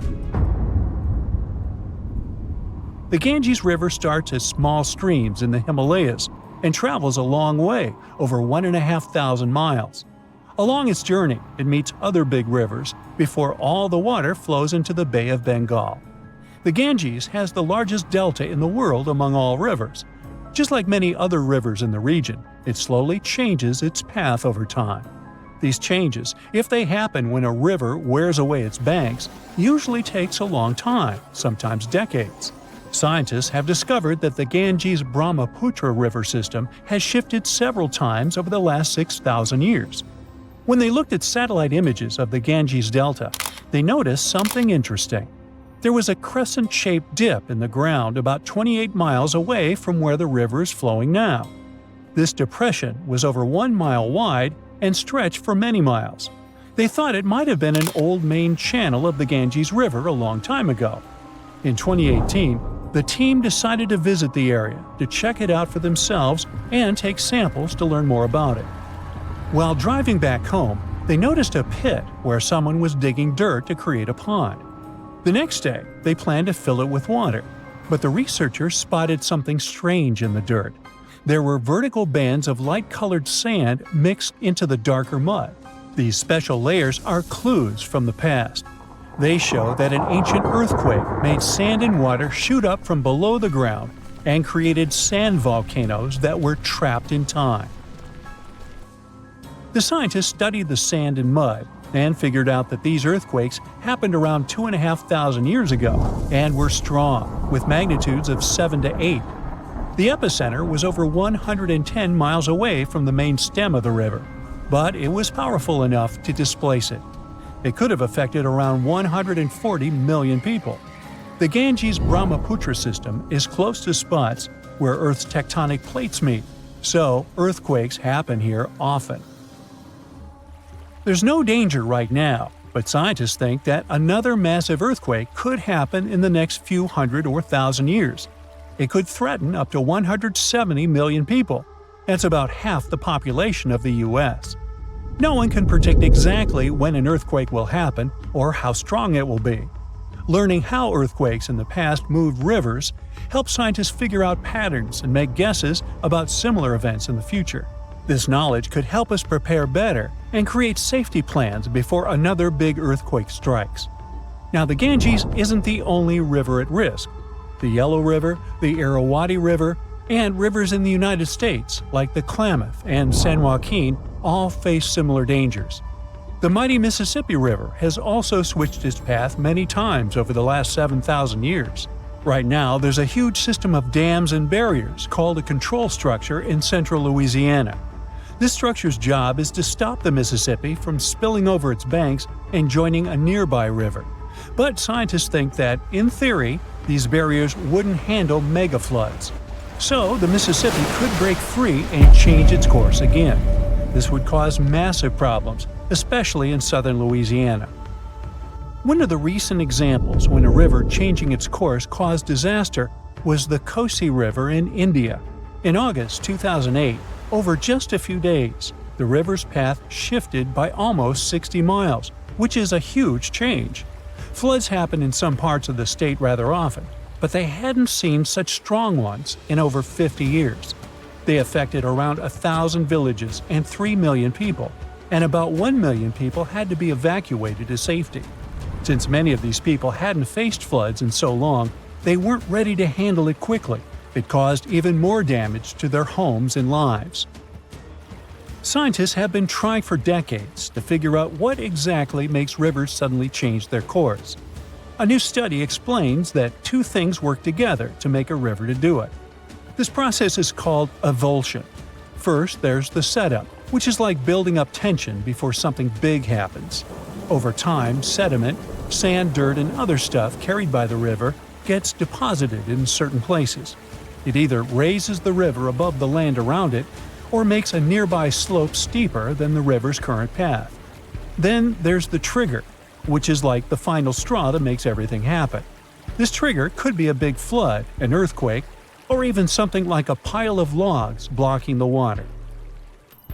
Now, researchers looked at satellite images of about 170 cases of avulsion from the past 50 years.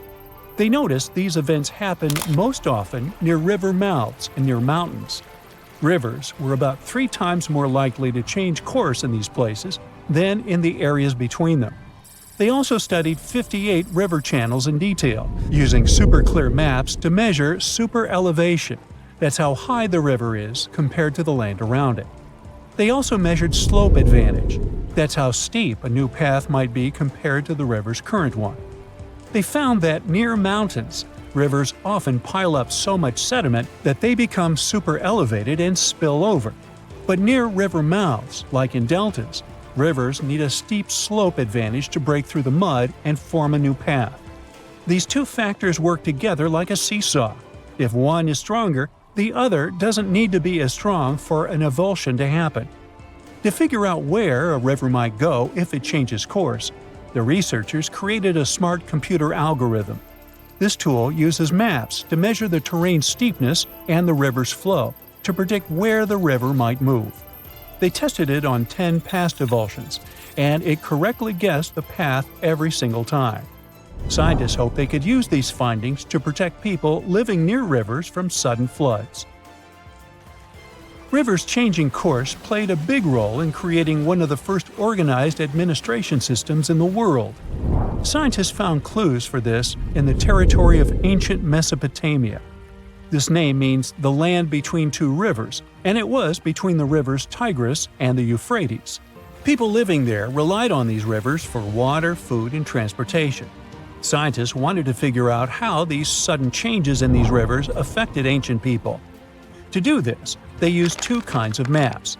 The archaeological maps show how ancient cities grew over time, including what types of buildings people built. Certain buildings, like big palaces or city walls, could show when each city first had an organized administration. The second kind of map showed where the Tigris and Euphrates rivers flowed long ago. They often shifted, sometimes slowly, and sometimes very quickly and dramatically. Around the year 5000 BCE, Mesopotamia started to become drier, and farming became harder. Farmers had to grow their crops near rivers, where they could use the natural floods to water their fields or dig little channels to bring river water to their plants. Because farming was so important, towns and cities grew near the rivers too, so people could stay close to their food. But when a river suddenly changed its course, people didn't give up. They worked together to dig long canals to bring water from the new river path back to their fields. The canals helped them get water again, and the administration buildings showed they were organizing as a community to solve big problems together. Did you know there's a guy who rode on a wave for 7.5 miles? It was accomplished by Brazilian surfer Picaruta Salazar in 2004. Just for comparison, Central Park in New York extends for a mere 2.5 miles. That was the Pororoca wave, and it can only be surfed for 3 days a year. It's pretty powerful, so it sort of pushes you. But there are definitely some tough spots where it's not that easy to catch waves. If you're looking for the gnarliest surf spot, Pipeline in Hawaii is where it's at. But beware, it's not for the faint of heart. This place is known for its massive waves that can reach up to 20 feet tall. And did we mention the shallow reef? Yeah, wipeouts here can result in some serious injuries, or worse, you might end up sleeping with a fish. The waves at Pipeline are also super unpredictable, so you never know what you're going to get. It's like a box of chocolates, except instead of chocolate, it's huge waves that could crush you like a bug. But hey, if you're feeling brave, the annual Billabong Pipe Masters competition is held there every winter. Just make sure to bring your A game and a change of underwear. Even the most experienced surfers approach Pipeline with caution and respect. It's like trying to tame a wild animal. One wrong move and you're toast, or dinner. So if you're ready to ride the gnarliest waves in the world, come on down to Pipeline. Just don't say we didn't warn you. For those who are dreaming California, there's a tough spot in the Golden State for you. Mavericks is notorious for its massive swells and strong currents, making it a challenge even for experienced surfers. Hold on tight, because this wave is gonna take you for a ride. First off, let's get one thing straight. Mavericks ain't for the weak. This bad boy can reach heights of up to 60 feet. But hey, if you're a seasoned surfer and you're feeling brave, then Mavericks is the place to be. Located just off the coast of Half Moon Bay, this spot is known for its massive swells and killer waves. It's like the Hulk of surf spots, big, bold, and ready to smash. Now, don't go thinking that Mavericks is all about the waves. Oh no, my friend. This spot is also home to some of the coolest surfers around. These dudes and dudettes live for the rush of catching a maverick wave, and they'll do whatever it takes to get out there. But here's the thing, Mavericks isn't just about surfing. It's also about community. These surfers have each other's backs, and they know that when they're out there on those massive waves, they're all in it together. It's like a big, salty family.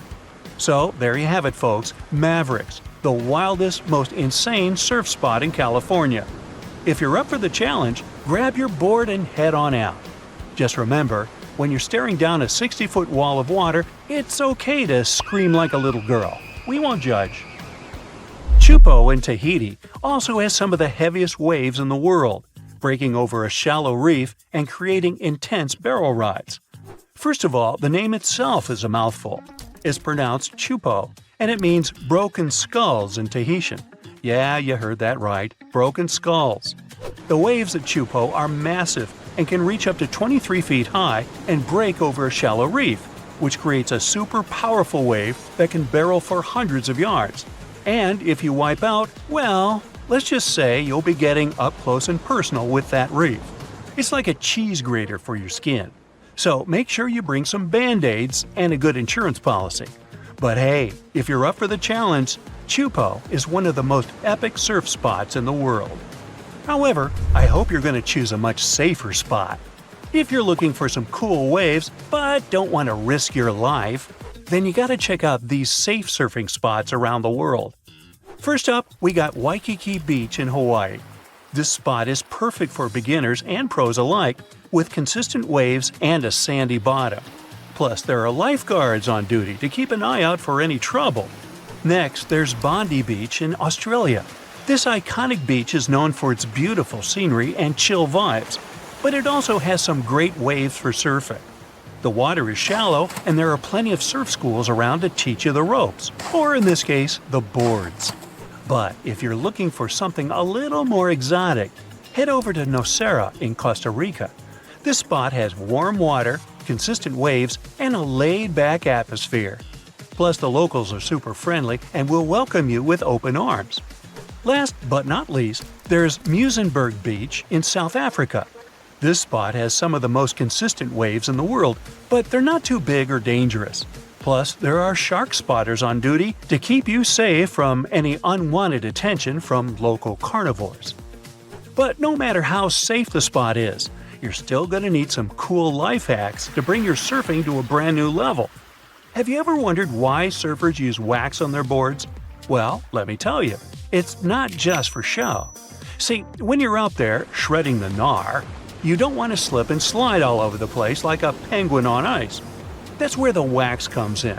Basically, the wax creates a grip on the board so you can stick to it like peanut butter on bread. Without it, but here's the thing, not all wax is created equal. You gotta find the right kind for your board and the water conditions. It's like choosing the right flavor of ice cream for your cone. You don't want to end up with mint chocolate chip when you really wanted Rocky Road. So, next time you see a surfer waxing up their board, just remember they're not doing it for the smell, although some waxes do smell pretty sweet. They're doing it so they don't wipe out and embarrass themselves in front of all the folks on the beach. And that's worth its weight in gold. And by the way, did you know that rubbing a little bit of wax on the bottom of your feet can give you a better grip on your board? Yeah, it's like magic. No more slipping and sliding around like a seal on a wet rock. Another common hack is to wear earplugs. You see, there's even a condition called surfer's ear. Surfers are constantly exposed to cold wind and water, and some of them even surf in cold temperatures. If your ears are constantly exposed to cold, your ear canal may shrivel up. As a consequence, water, wax, you, and even air all get trapped in your ear, which may lead to certain infections. So, to prevent water and cold air from getting trapped in their ears, pro surfers like to use earplugs. But even if you're just a newbie, you gotta use their tip. Oh, and here's another classic.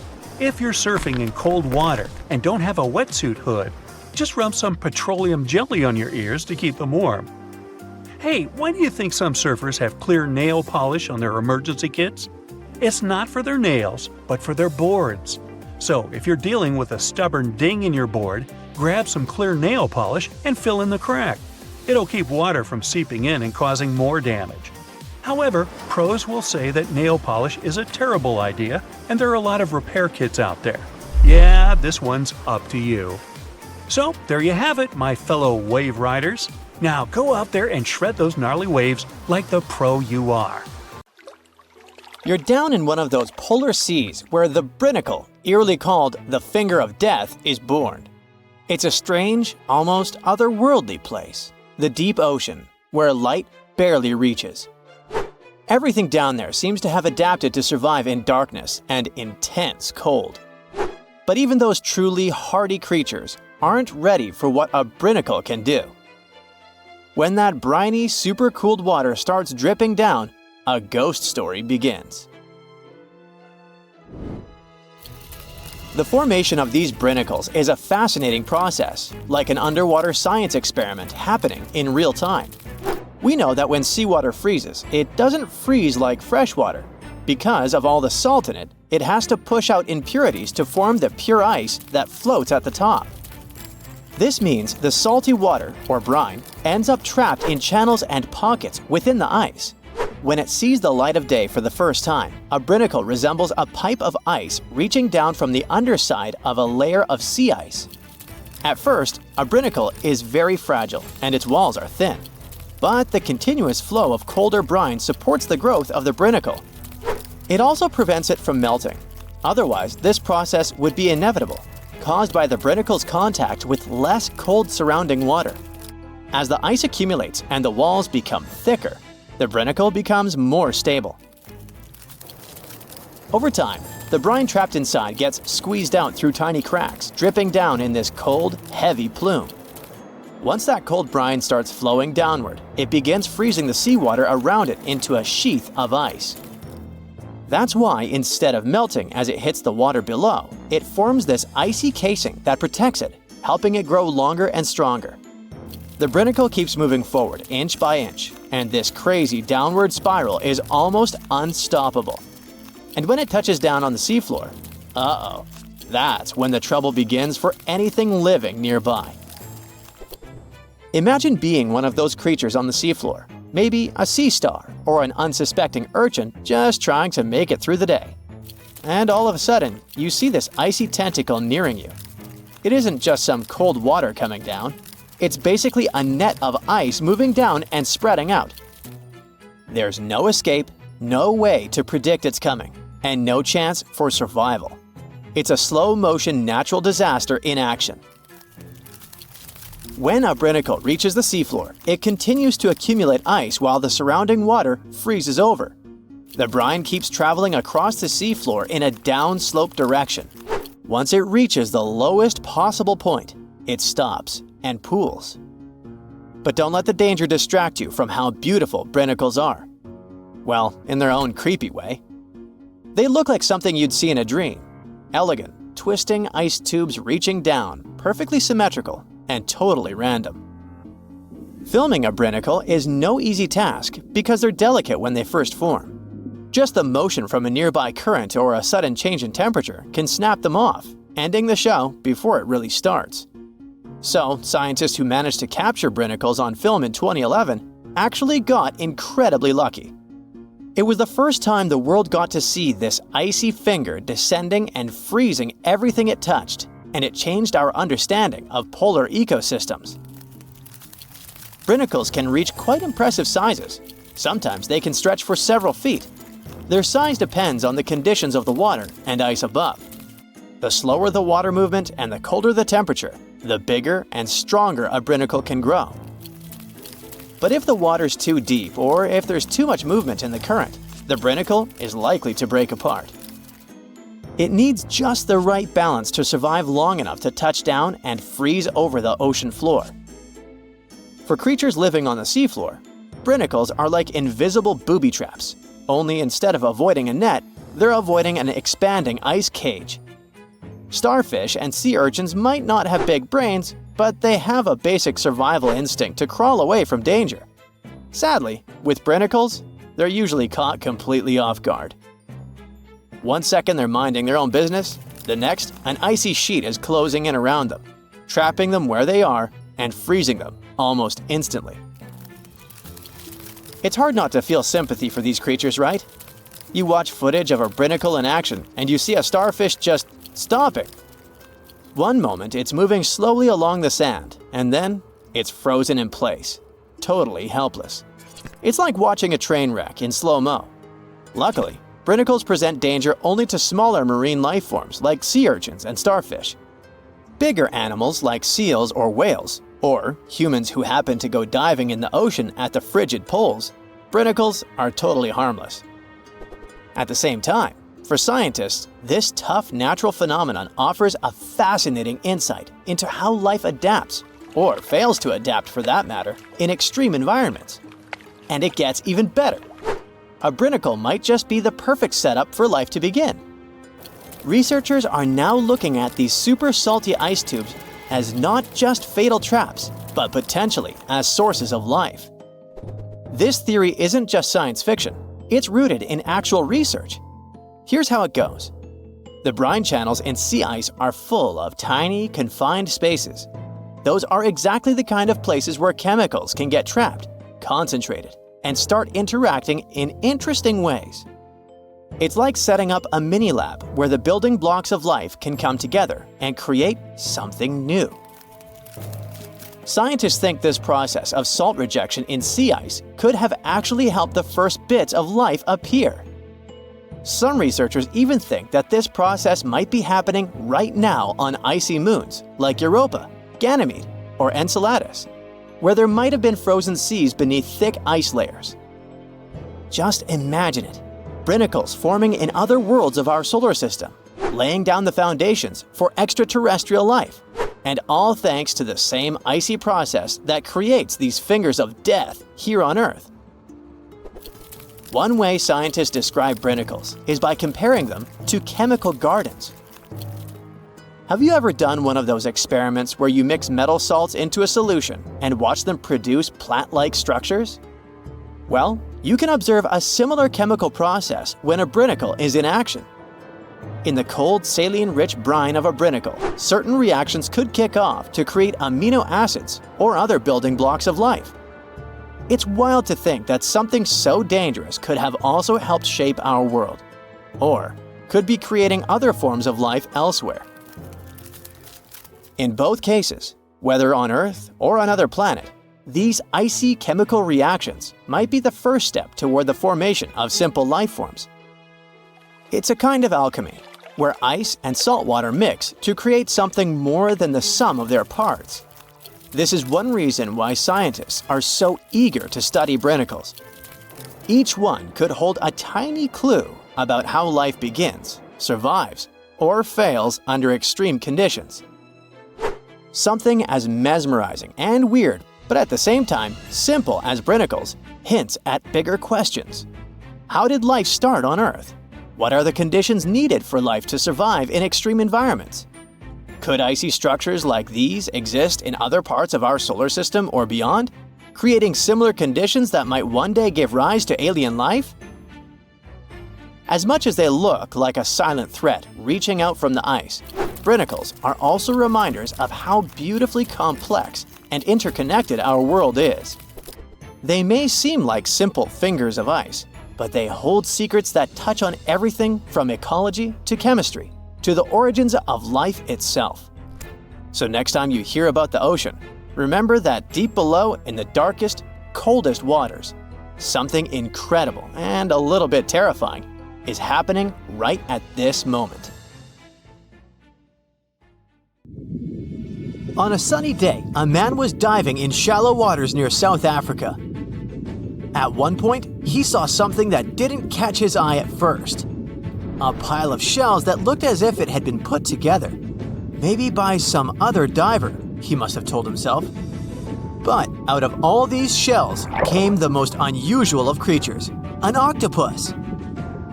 The gorgeous underwater animal looked straight at the man before swimming away. Impressed by his new acquaintance, the diver started visiting the octopus every day. He watched it use shells and seaweed to protect itself and learned how it hunted and cared for its eggs.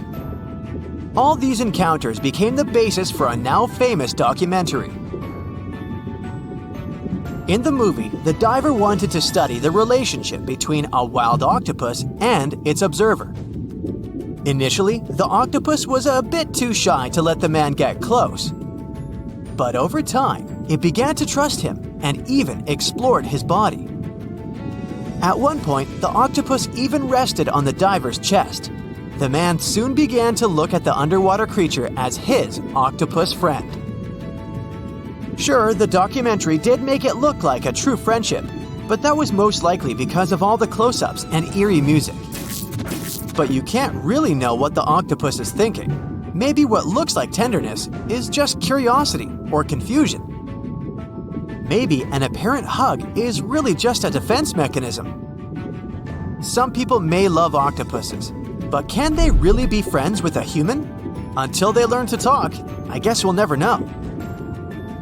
That doesn't make an octopus less of an interesting creature, though. Apart from those quirky sets of tentacles, obviously, octopuses have another characteristic that sets them apart from other sea creatures.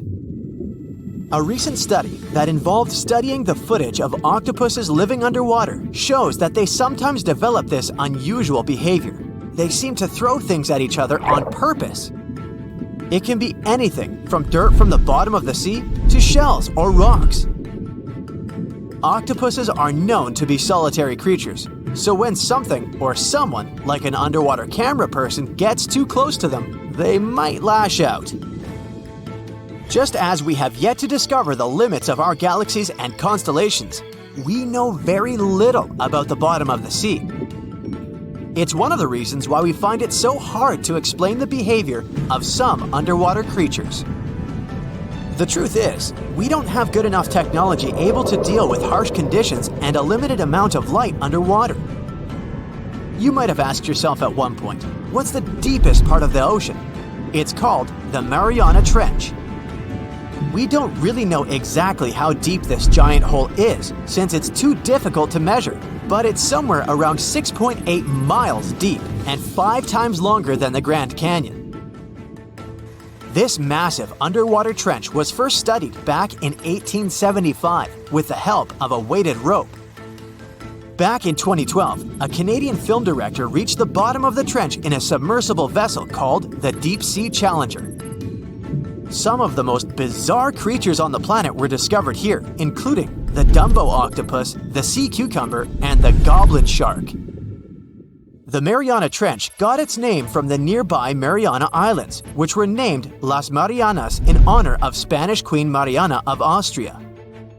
The Mariana Trench might be the deepest part of the ocean that we know of. But one other mysterious phenomenon that's interesting for researchers is called phantom bottoms. In the late 1940s, when the sonar became standard equipment, ships and submarines noticed unexpected signals coming from the ocean. Those signals came from areas where no seafloor was supposed to exist. What's even more mysterious is that this fake seafloor appeared to move. One researcher at Scripps University found out that these phantom bottoms showing on maps were indeed alive.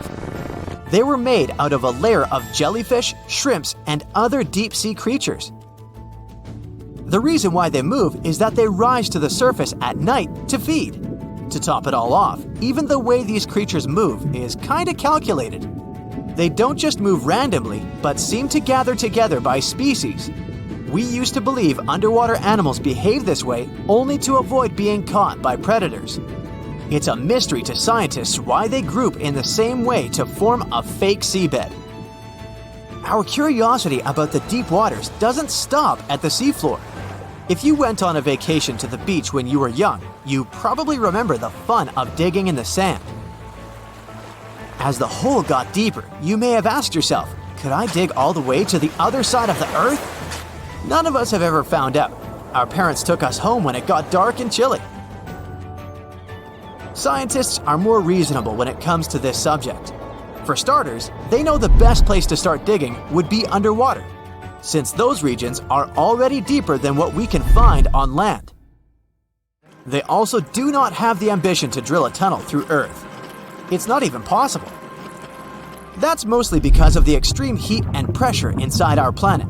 Even if we could technically dig a tunnel, it would not be safe to travel through it. However, reaching the mantle and retrieving a sample would be a huge scientific achievement, similar to landing on the moon. What we live on is called Earth's crust. Underneath it, there are other layers called the mantle, outer core, and inner core. Researchers have been trying to drill into Earth's mantle since the 1960s, but they haven't succeeded. Some failed due to technical issues, and others were unlucky and chose the wrong places to drill. Our planet's mantle is made of molten rock. Wouldn't that be dangerous if we ever reached it? Scientists say we have nothing to worry about, though. If and when the drillers eventually pierce through the crust underwater, hot molten rock won't pop up the hole and spill onto the seafloor like it would during a volcanic eruption. Mantle rocks aren't solid, sure, but they move slowly, at the same speed as your fingernails grow. Another of those famous deep-sea mysteries is that of the 1997 bloop. You heard that right. I'm talking about a weird sound that seemed to come from deep under the waves.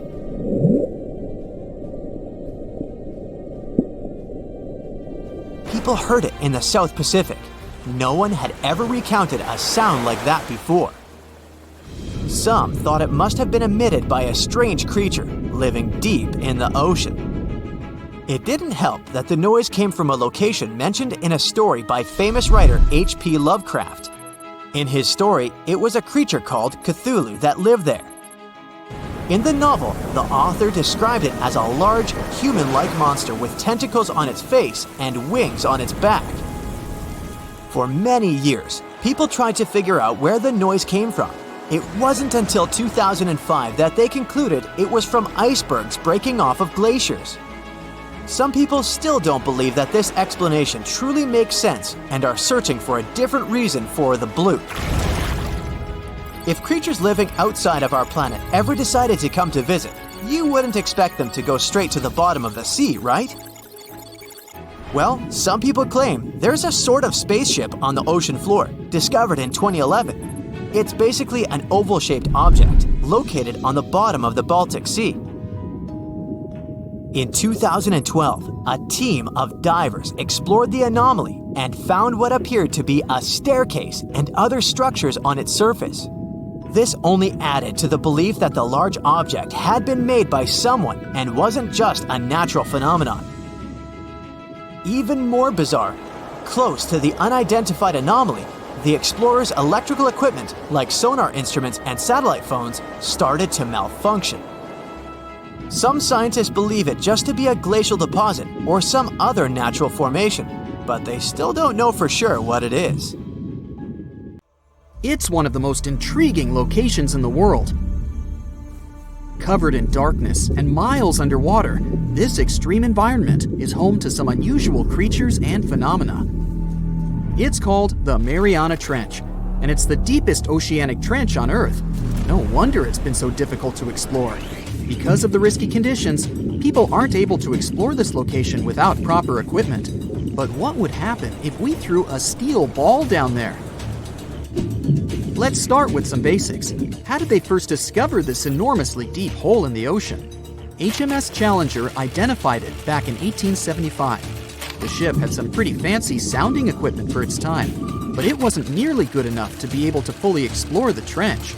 Some decades later, in 1951, another ship, the HMS Challenger II, came back to the location better equipped. The vessel featured an echo sounder and was able to take accurate measurements of what seemed to be the deepest point on the surface of our planet. If you were to look at it in 2D, you'd see the trench measures 1,500 miles in length and 43 miles in width on average. It also looks sort of like a crescent-shaped scar when you observe it from above. Nothing out of the ordinary so far, right? Well, if you were to stretch a wire from the surface of the ocean to the trench's deepest point, it would measure a staggering 7 miles. If we were able to physically move Mount Everest, which is the Earth's tallest mountain, to cover the Mariana Trench, it still wouldn't be enough, falling short by about a mile. Because the Mariana Trench is so deep, it's almost completely covered in darkness, as light can barely get through to such extreme distances underwater.